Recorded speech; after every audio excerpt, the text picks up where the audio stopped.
Welcome to Basic Brewing Radio for Thursday, September 6th, 2007. I'm James Spencer. Here at Basic Brewing Radio, we're all about home brewing.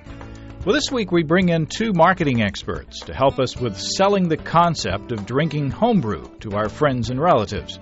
Bob Corscadden and James Gardner, creative consultants and founders of Jimbob, brainstorm to give us ideas on how to break through the barrier to sharing better beer.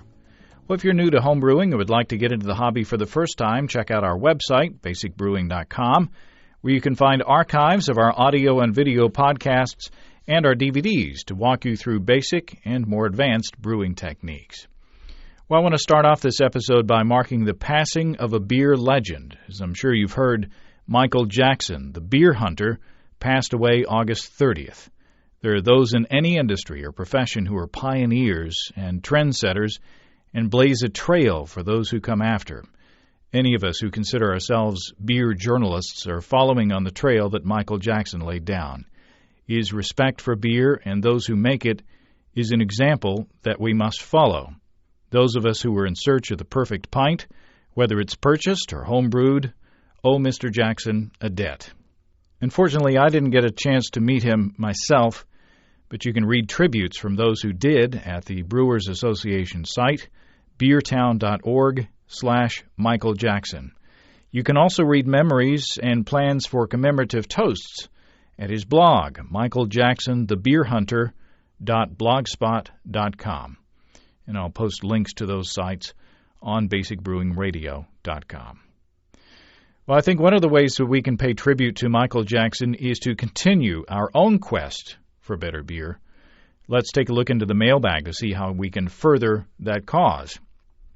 Carl from Brookfield, Wisconsin writes, "How long is too long to ferment a batch of beer? Back in the early part of June, I brewed a lemon wheat. Due to timing and several other factors, I never got around to bottling. Is it a lost cause at this point?" Well, I wrote back to Carl and told him if the beer tastes good, then he's probably still in good shape. The risks in keeping a beer too long in the fermenter, especially the primary fermenter, is in getting off flavors from autolysis.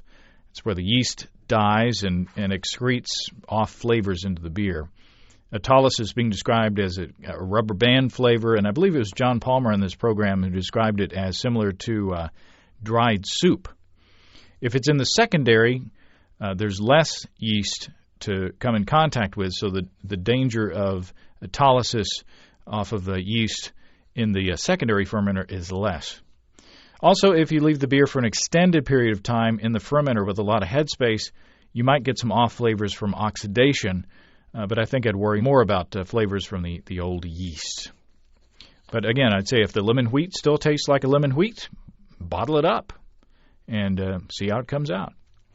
Randy up in Minneapolis, Minnesota writes on the subject of skunking, a two-part question. First, is there a danger of skunking associated with brewing outdoors? I've done my last two batches on a turkey cooker, and while my patio is shaded, it's not consistent over the 2 hours or so the beer is in the kettle outdoors. Both batches tasted pretty good. Second question, I ferment in a small room in the basement that has good temperature stability. My question is, do I need to worry about skunking from the incandescent light about 5 feet from the carboy? I like to check the progress at least daily during primary. If so, do you think if I use something from my former hobby, an amber photographic safe light, would it decrease the issue? Well, skunking is caused by the reaction of certain wavelengths of light with the isomerized alpha acids from the hops. In other words, the alpha acids that have been chemically altered by boiling. And that's why hops don't skunk while they're still on the vine. Their alpha acids haven't been isomerized. Sunlight is said to be the worst at skunking, followed by fluorescent lights, and then incandescent lights being a distant third. So I wouldn't worry about turning on the light bulb a few times a day to check on your beer. And plus, if you used a safe light, you wouldn't see the normal colors of your beer, and you probably wouldn't be able to see as well, if your eyes are like mine, into the carboy to see what's going on. If you are worried about light, you can do what I do and cover your glass carboy with either a garbage bag or a paper grocery sack with a hole cut in it for the neck of the carboy. But you have raised an interesting point with your first question Randy, about boiling in the sun. I've never really thought about it, to tell you the truth. I've had beers, even lightly hopped beers, skunked in the sunlight in the glass on the patio, but I've never had a beer get skunked in the kettle, even sitting in the direct sunlight. I don't know what's going on there, though. Is the rolling boil and the cloudiness of the wort protecting the alpha acids from the sun? I don't know. Is there something to do with heat? I don't know. Maybe I should ask my chemistry professor buddies. But let me hear from you. Have you ever had a hoppy beer skunk right in the kettle? If so, drop me a line at james@basicbrewing.com or use the contact form on basicbrewing.com. And please don't forget to tell us where you're from. And please double-check your email address so that when I hit the reply button, I can respond to you. Still getting feedback on adding coffee to beer from a couple episodes ago. Dan from New York writes, I think you may have left out a way to get coffee into beer. After reading Randy Mosher's book, Radical Brewing, I've been waiting to try this infusion technique. I'm going to make a coffee stout this weekend. To get the coffee into the brew, I'm going to put ground coffee beans into vodka and let them soak while the primary and secondary work their mojo on the stout. Before I keg the beer, I will strain out the coffee grounds from the vodka and add it to the keg, then the stout on top. I think this method should work out pretty well for infusing flavor into the beer. Well, thanks, Dan. I need to reread Radical Brewing again. That's an excellent book and very inspiring. I loaned my copy out, so you know how that goes. Need to get that back. I'd forgotten about this method in Radical Brewing. I did something similar with vanilla beans and whiskey for my vanilla porter and had good success there, so I'm sure your coffee stout will turn out great. But let us know how it goes, and I appreciate the note. Then there's this from Thomas in Denmark. You discussed a special coffee that is eaten by an animal and then collected from the animal's droppings. The coffee is called Kaffe Chan, maybe, and the animal is a weasel. The Danish microbrewery Mikkeller brewed a special version of their Beer Geek Breakfast Coffee Stout with that coffee for a beer festival in Denmark in May this year. Thomas says, unfortunately, I didn't get to taste the beer, but judging from the reviews at ratebeer.com, it was a very good beer. Well, thanks for that, Thomas. Weasel Poo coffee beer. I'd try that beer at least once, maybe. Maybe there'd be enough alcohol in the breakfast stout to keep my mind off of the origins of the coffee flavor. But I do have to say that's not the most off-putting ingredient I've heard of in a beer, if you can believe it. If you see me in person one day, buy me a beer and I'll tell you that story. Now, on to our interview. First, a little background. We all know it's not legal to sell our homebrew for money in the United States. So when you hear me talking about selling or marketing homebrew to our friends and relatives, put air quotes, quotation marks around the terms selling and marketing. What I'm talking about is selling our friends and relatives on the idea of drinking good beer. Now, we've all run into the situation. We take some good beer to a friend's house and put it into the fridge next to their big boy beers. We love good beer and want to share our love of better brews with our friends, but sometimes it's hard to break through the barrier that our friends have in their minds against trying something new and different. So at the end of the evening, all the big boy beers are gone. Our beers are still there. Good news for us. But, the big brewers have marketing teams to help them sell their products. So I thought for this episode, I'd call in a couple of talented, world-class marketers to give us some ideas on how to share the love of good beer, and specifically homebrew. Bob Corscadden and James Gardner have worked on major brands in the United States. In fact, you've seen their work on television, magazines, newspapers, the Internet, the highway, anywhere where you can see branding. Bob and James have worked. They've now shed the shackles of corporate life and have founded their own company. It's called Jimbob. And they were gracious to trade time for beer on the balcony of their company's headquarters.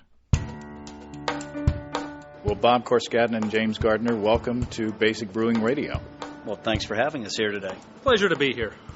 And Bob, start us off by telling us what is jimbob, and what do you guys do? And maybe you guys can talk a little bit about your backgrounds, where you come from. Well, jimbob is a unique marketing consulting company that brings two long-term professionals together, myself and James, who together have 40-plus years of experience in either advertising as running an agency or on the client side as senior chief marketing officer for the Fortune 75 company, Tyson Foods. James? I apologize because James is also holding a microphone, and it completely threw me off when you said James. So Jimbob, I guess this is now the end of August. Jimbob was a plan that was hatched a couple of years ago. Bob and I would have a couple of beers and wonder what would happen if we ever started our own agency, our own consultancy. So it was very much hatched out of that. We've been in business for 4 months now, I guess, and going very well so far, because now we're sitting on our palatial penthouse outdoor deck drinking beer with James Spencer. So that's a pretty good deal so far. Yeah, that's pretty much the pinnacle. You peaked 4 months into the thing. Well, when you get free beer from your friends on the deck, and it's right now we're drinking a Belgian wit, and it has a nice aroma and a very good taste. Citrusy. It doesn't get any better than this. For us, Jimbob, where our real experience is in branding and communication. So what we've specialized for the 40-plus years is helping people bring their ideas to the marketplace and sell their products. So that's really our specialty. Being proud growers of great ideas is really what Jimbob is all about. Absolutely. That's a great tagline, Jim. Okay, enough of the propaganda from No, you guys really are talented, and Bob, in full disclosure, you were my boss, or my boss's boss actually at one point, and I learned a lot from you on branding, and I worked with you, James, on website development and such as that, and was really impressed with both of you, and you say you've got free beer, but it's not actually free, because I'm hoping to put you to work for the next 30 minutes in helping us.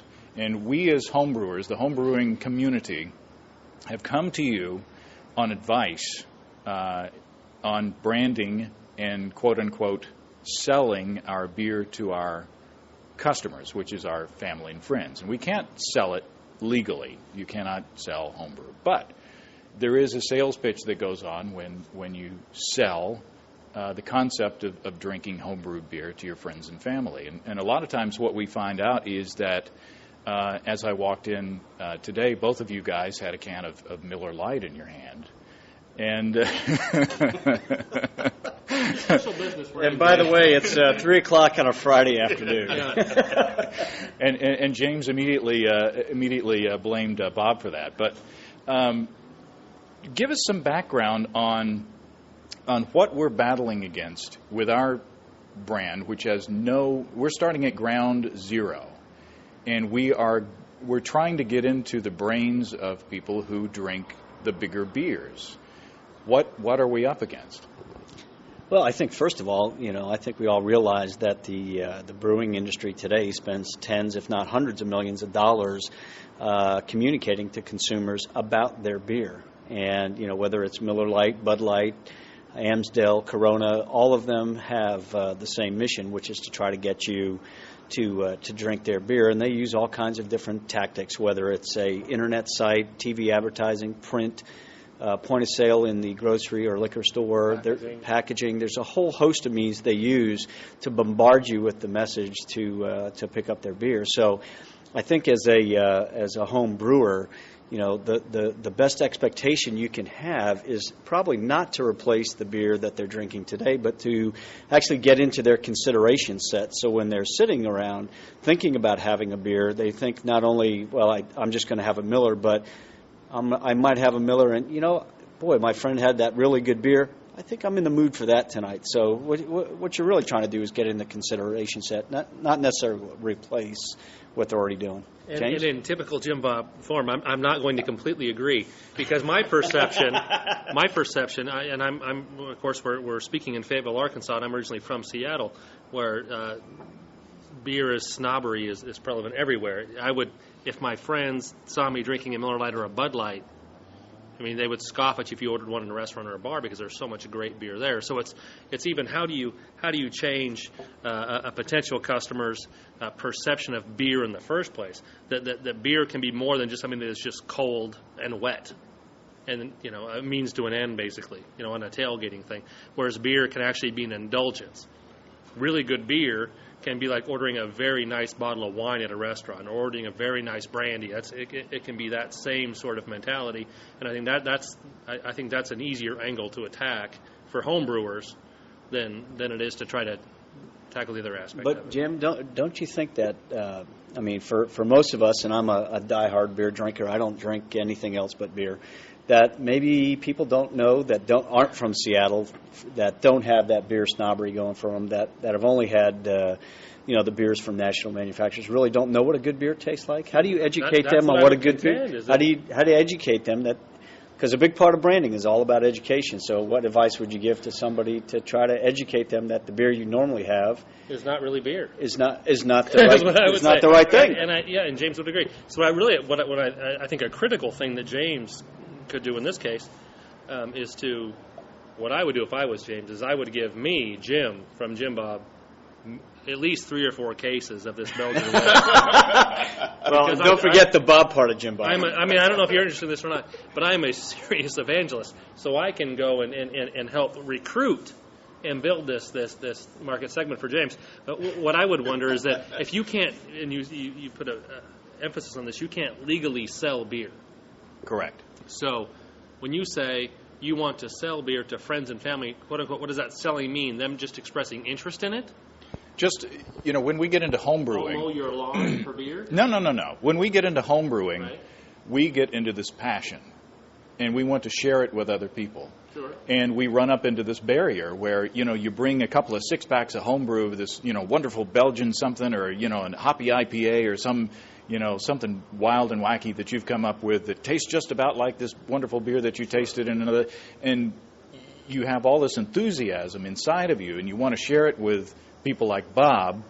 You can't give that beer away. And you can't pry Bob is not a good example here, but some people that I've run into, you can't pry the Miller Lite out of their hands. And if they taste your beer, for instance, I let one relative of mine try this wonderful canned beer out of Lyons, Colorado, this Dale's Pale Ale, and he tasted it and he said, "What is that taste?" And I said, "It's flavor." It's actually right. That's back to my point of how do you tell them what a good beer tastes like? How do you educate them? And one approach that I found that doesn't work is I think I've accidentally insulted a few people, because when I see not Miller Lite but another light beer in the hands of someone, I want to tell my rowboat joke. And I've told Bob this joke, but feel free to laugh again, Bob, to add to the ambience. But my joke is that beer's what I call a rowboat beer, because it's a lot like making love in a rowboat, because it's effing close to water. So, well done. I laughed again. Nice. So, but that's probably the wrong approach. Because I've heard it also called, and I've been told that I can't be too blue here, but piss water is a common term used in the Great Northwest for beers like the B word, and really Miller Lite doesn't have a lot of standing there, but and for obviously brands like Coors as well. And so it's a matter of, do you want to drink beer that tastes like water, or do you want to drink beer? So I would always say, do you want to just get a Perrier instead? It's the same damn thing. See, I think when you think about TV words are good. That's okay. When you think about beer, and I think about branding, I think about beer a lot. I drink I'm beer thinking a about lot. beer right now. Our glass is empty. Our glass is half full. Fish us out a. The Belgian wit, by the way, was phenomenal. Awesome. Say that again. The Belgian wit was seriously, it was really quite good. My wife is not much of a beer drinker, but she does love Blue Moon. And whether that's because she works with Coors or not, I don't know, but she likes Blue Moon quite a bit. But that, I would contend, is better than that. Okay, so Absolutely. seriously. So where do we go next? I mean, Okay, we have so the what do you got? Martzen Oktoberfest, we have the Vanilla Porter, we have the Belgian Brunette, we have Imperial Pilsner, and the Harvest Ale. I think we should go to the Harvest Ale next. All right. This is a beer that is a pale ale that came from all the hops are hops that I've grown in my garden. The vanilla porter's got to be last, right? That's basically the cognac thick. of beer. Yeah. Or maybe the Belgian Brunette, because it's the highest in alcohol, and maybe. I understand that you were some of your friends took that the wrong way when you told them you had a Belgian brunette that you were working on. Or that you had a Belgian blonde in your basement. I don't know if he was working on it. Yeah, you have to be careful what you say. But one of the things that let me go off on one area here, and that is when you think about brands. Bob is now taking the mic. I'm taking the mic. I'm only halfway into a beer, and I'm taking the mic. When you think about beer or any kind of thing that you have, and you talk about branding, the thing that you always have to remember is that the products or the brands that we use are a direct reflection on who we are. So when you talk about a person's beer, and James, you brought up that you'd had some issues with that before, and sometimes you're actually I got you. you're actually insulting their what their self-image is of themselves. People think of their cars, their houses, their beer, their watches, their clothes they wear. They're a direct reflection of them. Their trailer. So you have to right. so you have to be careful. You have to be careful in your overzealousness not to tell somebody that basically their beer bites the big one, because you're saying that they have bad taste. So how you deliver the message is as important as the message itself. James, what would you like to say about that? Cheers, by the way. Cheers. We're moving on to the next beer. Moving on to the next beer.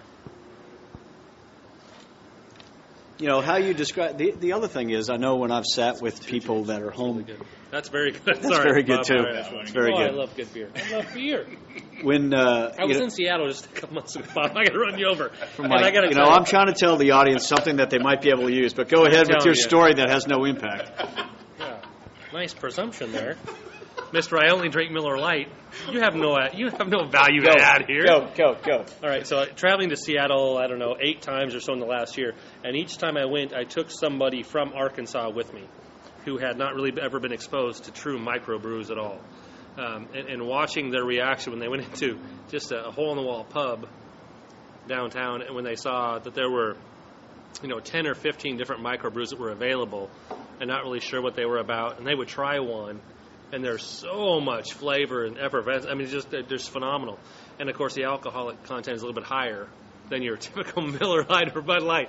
So that's always a big plus, too. But the impact then of coming here and then buying something like maybe a snow cap that you can get at local stores here, but it's brewed out in the Northwest, and bringing that to a party when it's ice cold, and people going, where did you get that? And then, I find myself locally, then I will call a local liquor store and say, hey, can I order 4 cases of Snow Cap?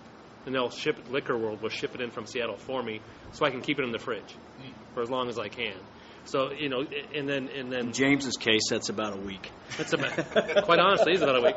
Because then you have guys' night when the wife is traveling and the kids are at the in-laws, and you have cigars and a fridge full of Snow Cap, and then you have guys that are coming over and going, oh, this is phenomenal. Where can I get this stuff? Where is it? Where do they brew it? Is all the other beer like this? They're like this one. And people really start to develop a passion for full flavored beers, and that's really what home brewing to me is more about. Well, okay. So thank you, James, for that interlude. What are the things that I've sat with home brewers before, James and another guy. But one of the things I know when I've talked to people about or heard these things before, people that are home brewers want to tell you how they made the watch, so to speak. They want to use all the terminology and tell you exactly what hops they use, and by the end of what I'm listening to it, I go, yeah, right, okay, good. What's it taste like? So, one approach might be, rather than trying to tell them how you made the beer first, let them try the beer and then enjoy it, and then give them the detailed breakdown. I know, all of us, whenever we do something, whether it's brewing beer or building a fence in the backyard or something that we spend a lot of time and effort on, we want other people to understand how much work and time and effort we put into it, and be as excited as we are. So, maybe temper that a little bit and focus on the person first and what they're going to experience, which is your beer. James? Yeah, I think that we do have a tendency to explain to people. For instance, Bob, you asked me how long does it take to make a batch of beer, and when I first got into the hobby, it would have taken me as long to tell you. By the way, he hasn't told me yet how long it takes. You can get it in about a month. Okay. So that's the answer that we should use. But back when I started, I would say, okay, well, you got to get the water up to boil, and then you got to boil for an hour, and then it takes about and 30 minutes later, the person's eyes are glassing over, and they're out of it. They're dehydrated. They have no beer. Sure, it's really wonky. You got to throw a cleat in because it gives it a little kick. Just watched that again the other day. Men with kids. So don't over-explain it. Don't. I guess your approach, James, to introducing people to better beer is to have them over to your house and just kind of by osmosis.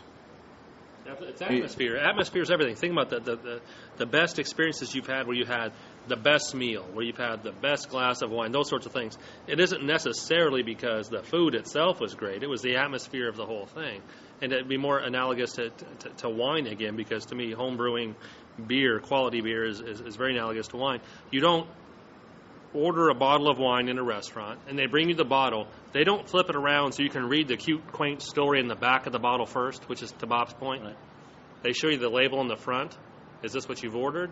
And then you taste it, you sample it, much like we are with the beers today, and then they leave the bottle on the table and they walk away. And then you end up picking the bottle up and flipping it over and reading the quaint story in the back, and you either laugh or chuckle or whatever you're going to do, and you hand that around the table then. And then you start to learn more about how this particular wine was made, or really the brand of it.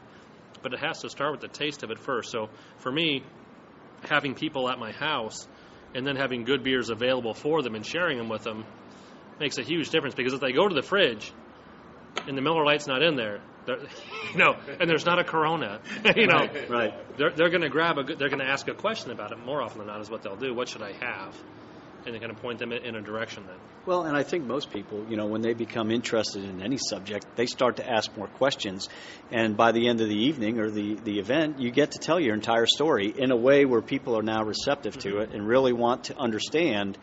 And, hopefully maybe one or two might ask you how you really did it, and can you show them how to brew their own beer? Let's be honest about it. Labeling has got to be hugely important. Labeling is huge because, again, like the bottle of wine, how many people, pardon us, there's a fire truck going by, how many people go into a liquor store and are looking to buy a bottle of wine, whether it's for a gift or for a party, whatever it might be, and let's be honest, they don't know a damn thing about wine. They're shopping by label and price point. All right, I'm going to get a good bottle. I'm going to spend $18 or $30.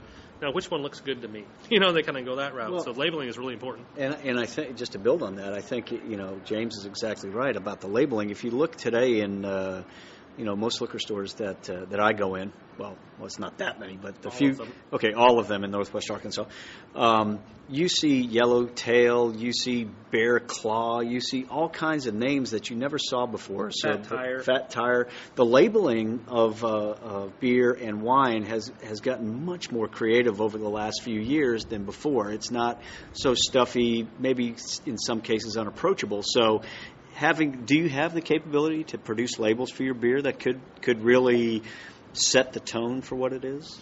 Well, I used to make, in my first few batches, I did make labels, but then I stopped when I realized that I was going to have to scrub those back off again. Right. So some people do make their own labels.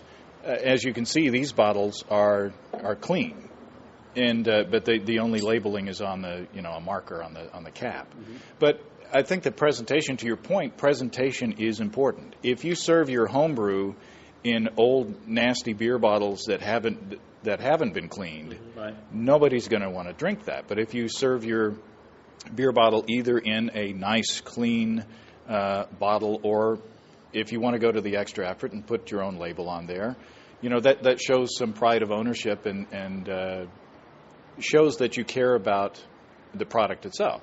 And this is different for me, James. I've never had beer from a mason jar, so this is a very different approach for me. Well, what That's just a joke. As a marketer, one of the things I think about is, okay, if you can't label for real practical reasons that you've just described, most of us have a printer on our computer today, and doing kind of a 8.5 by 11 that you put on your fridge. For people that, you got all the pictures of the kids and everything else on there. Put a hang tag with a rubber band on it. Exactly. Put a flyer on the fridge so that when people, the third or fourth time they're going back for the beer, kind of like reading the back of the Wheaties box, they start reading the fridge and looking what's on what the label says. Is that the first beer they just get? You hand them the first one, whether it's in a pint glass or in the bottle, whatever it might be. And then when they want the second one, then they actually have to read the complete story behind the beer, how you produce it, what you're trying to do, what your whole brand position is, and then they have to sign it before they get another bottle of beer. Yeah, and on the fourth one, they got to get the tattoo. That's right. Seems like a fine idea. Well, our glasses are empty again. Okay, here I'll hold the mic. Yeah, I don't want to be this is dangerous. I'm giving Bob the mic again. They're laughing at me. I have no reason why that would be. But if you think about beer drinking, there's so many social occasions where you do it, and I think introducing to your friends, as James said, at your house, at the maybe the event that you're doing it at has some relevance as well. If you're playing poker, you have time to sit and talk about the beer. If you're watching the Super Bowl, you really don't have much time because most people are screaming and watching the commercial. So having the right event, right? It's a means to an end. Good point. So having the right event to do that. And the other thing I would do once people have expressed the fact that they do enjoy the beer is ask them to tell their friends. I mean, the best marketing tool, the two best marketing tools out there are word of mouth and a T-shirt. So if you can't get the T-shirts made, having other people talk about your beer is a huge thing. James? Agreed. And I'm not sure which one. They're both pouring and drinking beer right now, so they've. I'll be with you in a moment. All right. Now, we'll talk about. Oh, thanks, Bob. We'll talk about. First of all, before you, and this is a Martzen Oktoberfest from one of, I can't remember which book, one of Mark and Tess Samatulski's book. And it's overcarbonated, which is why it's got a head that's bigger than mine. I like it. But that's what I've heard. Full body.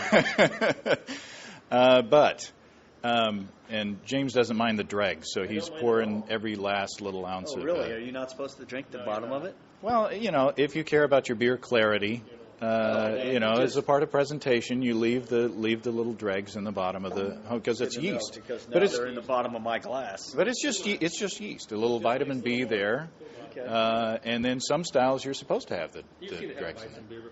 Absolutely. You get that in the store and it's got But before I forget what I was going to say, part of supposed to eat the worm. part of what. Before you go to market with a product, you don't just go to market with a product. You got to make sure it's a good product, right? In everything that big companies put out, they go through some market testing, right? So how are we going to make sure that we've got a good product before we go to market? Let me ask this again, because you dodged me the first time. What is the end game for you as a home brewer? You want to have a good product because you want to do what with it? We're just wanting to share the love. It's evangelism. It's an altruistic kind of thing. It's an altruistic kind of thing. Exactly, and plus we get a kick to our ego when people say, "Man, that's great." And while you can't legally sell it, donations Can be accepted. No, we're not even talking about. You guys are talking about money. We're business guys. We can't help ourselves. At the end of the day, we got to sell something to somebody. Right. Somebody's got to buy it. You're giving it away. You don't have to, but here's the dish. We're not selling it, but it's quote unquote selling it. We are trying to get our friends and relatives on the road of good beer. We have found some. What then? They'll drink more good beer, and maybe they'll buy good beer that you haven't tried and have it at their house, or maybe they'll start homebrewing too. No, I get it. You want to do this so that your friends and family, when you go to their house, they don't have crappy beer in the fridge. There you go. I like that. That's a good position for me. Yeah, it's become clear to me.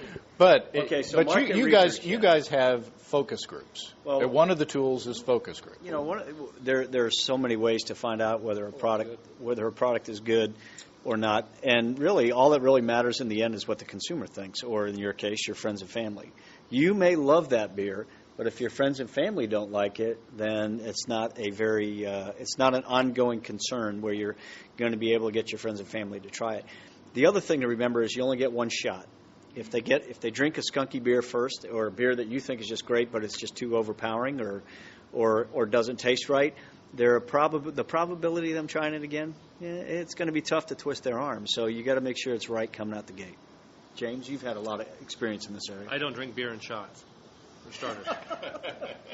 And if I did, I would definitely have more than one shot. Well, one idea that I have pondered over is in a focus group. You like that one? Oh, yeah, it's all good. Which one is? Sorry, James. It's a Martzen Oktoberfest. Very good. And how long did it take you to make this? About 30 days. Well, it's a lager actually, so it took longer. It took several weeks in the lagering process to get that kind of smoothish type flavor. But let me just say this. I mean, back to doing the consumer testing. The thing to always do is to get people that you're in this kind of situation. It seems people that you trust that will give you an honest opinion and are willing to work with you to get to the beer to the right place. So, all of us have people that we can kind of lean on to do that. And I think, and if the audience is friends and family, they're going to be uniquely motivated to want to help you and to be involved. It's a fun thing to do. And having them feel like they're helping to create the beer, all of a sudden they buy into it, so that it's not just you being the evangelist. You've evangelized the rest of the crew around you to help you. And I'm sure that homebrewers like yourself, you design and brew and build beers as gifts for this family, or whether it's your sister-in-law, your brother-in-law, whatever it might be, right? Don't you do that? Well, on occasion, I've done meads for weddings, for special events and such as that. For jimbob. So you might want to design a gateway beer, right, a lightly hopped, low gravity ale for your beer novice friends, to get them into the concept of breaking away from their mega brewery beers. You're trying to teach them what a good beer tastes like, and it's, as someone described to me once, if you haven't seen the beach, how would you describe it? Mm-hmm. And so that's kind of the same in this case. If you've never had a good beer, how would you know how to describe it? So helping your friends in little incremental ways to get there is probably a good way to do it. And another good way is if you are in contact with a homebrewing club, or if you enter contests, or if you know people who are experienced beer judges, people who have good palates, and that if you have a defect in your beer, say if you have an infection, if you have some sort of flaw in your beer, that you may not be picking up because you're used to it, and there's nothing wrong with these beers. You guys are making faces. No, we're making faces. Infection. For two marketing guys, that's a bad word. And for the record, I just had a flash of terror, wondering what exactly an infection would taste like. That maybe you already know. Well, yeah. Well, anyway, it can taste like a lot of things, but flaws maybe, or imperfections in your beers. That's better. I had to put my copywriter hat back on. But if you find some people or a group of experienced brewers who can honestly give you feedback on what your potential imperfections in your beers are before you take it to market, so to speak, and present it to your novice beer friends and family, to make sure that you have a good product before you get, because you're right, Bob. If someone, and the one thing that these mega breweries have going for them is they put out perfect product every time. It's very predictable. Yeah, and you may disagree with the recipe. You may not like the recipe, but you ain't going to find, in that can of Miller Lite, that it's going to taste like that other can of Miller Lite that you had 3 years ago. It's kind of like, people ask, why has McDonald's been successful? And the reason they've been successful, because they make a consistent product. It's not the best product on the market, but whether I'm here or in Japan, I can get the exact same burger or Big Mac. So that's what they have going for them is consistency, and they train us over time to feel like that's okay what they're serving us. And in France, it's Le Big Mac. So. It's the path of least resistance, which is often what it is when it gets to the big brand beers also. It is the path of least resistance. You walk into a store, and there is a mountain of Bud Light or Miller Lite or whatever, and they've got the big cutout girls in their bikinis that are wrestling or whatever it is, and you try to find the one cooler that you identify as the microbrews, and you can tell because it's the one cooler that instead of having just one logo in it, has 40 logos because there's only a 6-pack of each one. Right. Seriously, I mean that's how it goes when you go into the store, and and even the larger scale liquor stores trying to find the same one again is sometimes difficult, and you can tell how few people buy them because when you ask, they're like, "You're the guy that bought that last time. I remember you," and then they'll plan from there. But and one thing that the macro brewers are doing to help us out is that they are diversifying their tastes. I mean, Blue Moon. You mentioned Blue Moon earlier. This is Coors, a favorite brand that homebrewers love to slam, and they're putting out an interesting beer. Now, a lot of beer lovers may turn their nose up at it and say that it's not a perfect example of the style, but it's pretty good. But it's an entry point into something new. Right. That's what turning their strength into yours is they've given now an opportunity for people to say, maybe the same old beer is not good enough anymore. Let me try this because it is readily available. I can still get it at a bar. Mm-hmm. First time I had one was at a restaurant. Was a Blue Moon, that is. And we had 4, I think, more maybe. And then we went to. We started a business. Yeah. Well, if we could go back in time now. Yeah. So then we went to. Then I went to the liquor store on the way home to make sure that I was stocked up. Thirsty. To stock up on Blue Moon. But the point of it is that it changed. That was enough of a difference. It wasn't so overwhelming that it stopped at the restaurant. It was enough of a difference in the beer that it made me go, I want to try this at home now. So now my mind is a little bit more open towards homebrew, regional beers, microbeers, those kinds of things, because I've had an experience that says maybe I want to try something different. And so once you get your foot in the door, right. Once the crack opens, so to speak, you have an in. Unless you're Billy Joe Gumball. Then you're not letting go of it. You can't. Yeah, James. Because I like that Dale Jr. and I like the number 8 car. I'm only drinking Bud Light for the rest of my life. I'll tell you that right now. And there's some target audiences like that. You're never going to change their mind. So at that case, make sure you get the Bud in the fridge, and the rest of your friends can drink your beer. But interestingly enough, Coors is the mother of all homebrews, right? Coors has 0 market share outside the United States. 0. None. Nobody outside the United States ever buys Coors. They have almost no distributorship. They can't do it. They have no market for it. So for them to start to expand and create beers like Blue Moon, which for me, Blue Moon's fine. I like it because at least it's not a Bud Light. My wife will drink it, so that's okay. But for me, it's like a Hefeweizen. Anything you have to add a fruit or vegetable to drink, I'm not necessarily crazy about. I like the orange. I know some people like the orange. I'm saying, I like a fruity beer. I like a fruity. Hey. I'm fired up for James to open up this vanilla porter because then I got to go pick up the kids from school here. But the vanilla porter is going to be phenomenal. I can hardly wait. You ever had a vanilla porter? No. So, oh my gosh, it's good. So let's close on maybe one final concept that I've heard on. In media training, is persuade the persuadables, right?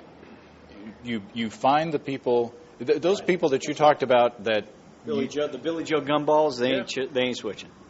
But you find the people that have a little soft spot, and you do the soft sell and work on them a little bit, and then their appreciation will grow over time. But there's some people that just it's like Ford and Chevy. Well, you ain't going to get somebody to switch on that side. Your good beer and your hard effort on them.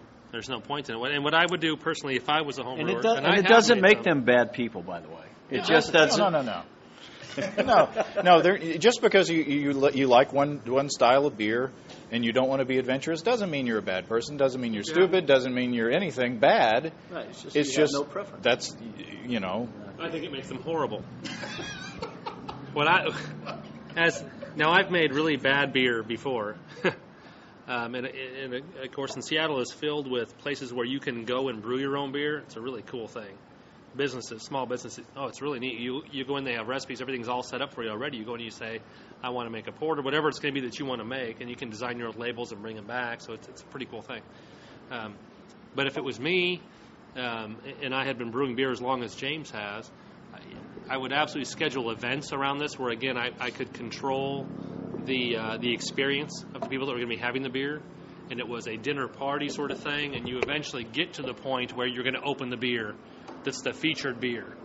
You don't do it right away, Have some other beers. Teaser. It's a teaser kind Absolutely. And then build some momentum. Let people have a meal first, whatever it's going to be, and then have your featured beer, your new beer, at an appropriate time to get them excited about it. Let them, again, have an experience that they associate with the smell, the taste.